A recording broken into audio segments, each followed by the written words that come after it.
حواله متن نواز حواله में जितने रहने की खतवर नवाज حواله में निकले का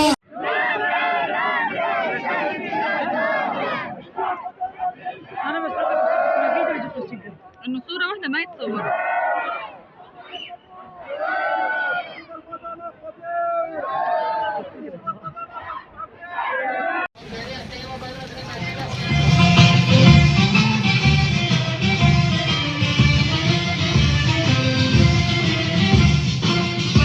ندين ونستنكر بأشد وأقصى العبارات العدوانية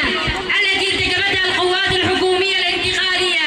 التي شنتها على حيي الشيخ مقصود والأشرفية في مدينة حلب،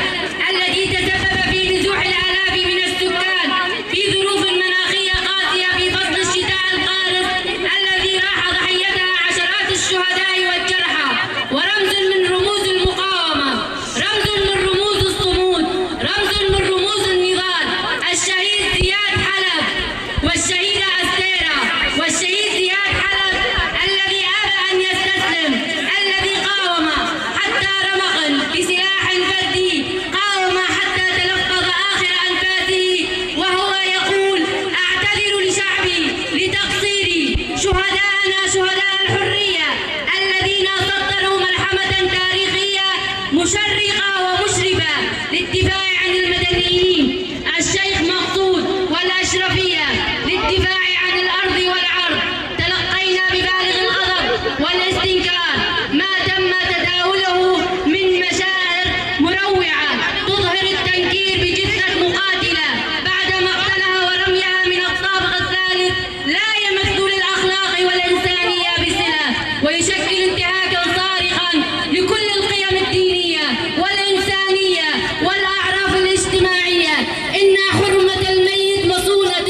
في جميع الشرائع، وما جرى يعد جريمة أخلاقية وإنسانية مدانة بكل المقاييس، ولا يمكن تبريرها تحت أي ظرف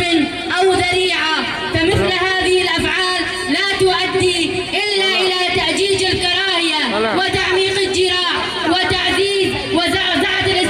السلم الأهلي، وعليه نطالب بتحقيق عاجل وشفاف ومحاسبة جميع المتورطين في هذه الجريمة المشينة، ومنع تكرار هذه الأفعال التي تسيء إلى القيم الإنسانية. إننا كنساء سوريات عانينا ويلات الحرب والتهميش، نؤكد خيارنا هو خيار المقاومة السلمية والكفاح المسلح من أجل بناء سوريا جديدة وديمقراطية لا مركزية، خالية من كافة أشكال العنف والتمييز. ونطالب كافة الدول صاحبة القرار والمنظمات الإنسانية والحقوقية لوقف هذه الانتهاكات ورفع الحصار عن الشيخ مقصود والأشرفية، ونعاهد شهداءنا شهداء الحرية بأننا باقون على خطاهم: الرحمة للشهداء، الشفاء العاجل